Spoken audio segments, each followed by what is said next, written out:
It's a term that we have inherited and is not going anywhere, and if you just acknowledge it as that, then it saves you a lot of mental anguish. It's true.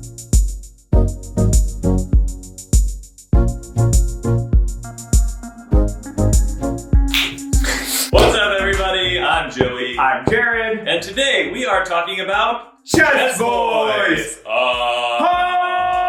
What we want to do today is talk about chest voice sounds so we can start to improve upon our critical listening skills, right? The ability to hear the sounds in the wide range of sounds in musical theater singing and start to understand what those sounds are that we're hearing and have some terms for how we can categorize them and understand them better when we are making those sounds and when we are teaching those sounds. Yeah. So it starts with a little bit of a definition of how we are talking about chest voice sounds. There can sometimes be a lot of baggage around the term chest voice. We are talking about mode 1 sounds, right? We talk about head voice sounds, which are mode 2.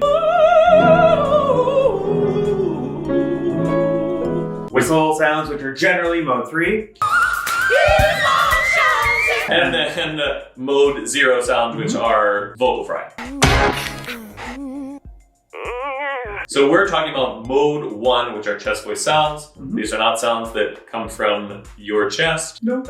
All the sounds that you make are created right here in larynx. It's a term that we have inherited and is not going anywhere, and if you just acknowledge it as that, then it saves you a lot of mental anguish. It sure does. We're looking to define and give some examples first of the long continuum of these chest voice sounds. And this continuum is also defined by genre. We have our classical examples on one end.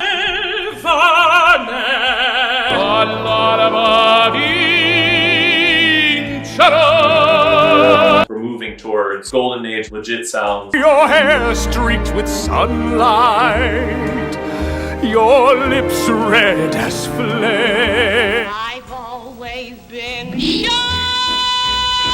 Moving towards contemporary musical theater sounds. You're the only one nice to. And then all the way to the other end for pop. In the shadow, we're far from the shallow now. And those aren't defined points on a continuum. They are just little checkpoints that we move fluidly in between. There are definitely porous boundaries between them. In our mode 1 sounds, the main continuum that we really think about physiologically is thick to thin. We can have very thick chest voice sounds that are going to be those sounds that we hear either at the Met or for certain golden age repertoire. Think Josh Henry and Carousel. I'll go out and make it, or steal it, or take it. Jamie Barton. Jamie Barton singing those chest voice sounds in opera.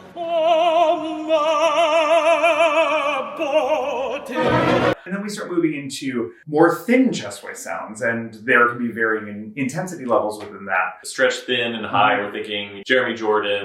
My heart's been stolen, my ego swollen, I just keep rolling alone. Natalie Wise. Cause it feels like I'm not anything at all. Aaron Tveit. Feelings I can't buy. As we're getting toward contemporary musical theater and pop, we're definitely on the thin side. So thick to thin is another way we have to describe that. And then we have sort of talky to lofty as well. So talky to lofty, we're talking about the shape of the vowel or the shape of the pharynx, just in relation to how we're thinking about how we make speech sounds, right? The difference between hi, how are you, how I would say in vernacular speech, or how you would say hi, how are you? Hi, how are you? Or something a little bit more elevated, like to be or not to be. That is the question. Where we're making a little bit different space and we're living a little bit more on the lofty side of that continuum. You hear more lofty sounds in the classical and golden age sphere, and then you hear more talky in the pop and contemporary sounds. So we want to put these two continuums together where we have talky thin, talky thick, and then lofty thin, lofty thick. And now our assignment for you is going to be find some of your favorite recordings where a singer you think is making mode 1 or chest voice sounds, and then start to place them on this continuum. You're going to start to define where those sounds are that you're hearing. If you try to define a whole song, you're going to find yourself getting very stuck because people generally move all around. Yes, they might be moving within a quadrant, but still it's going to be in different places within a quadrant. I would pick a small moment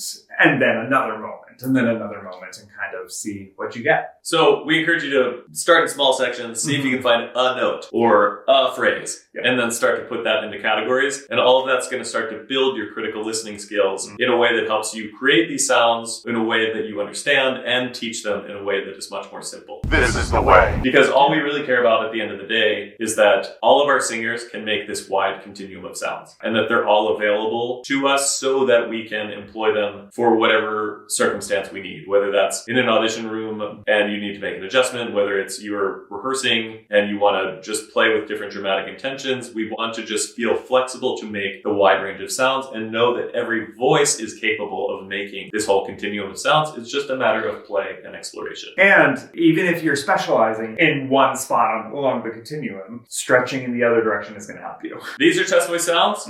Mode 1. That's all we have for you today. See you next time. See you next time. Happy singing. Happy singing, everyone. Chest voice theme music.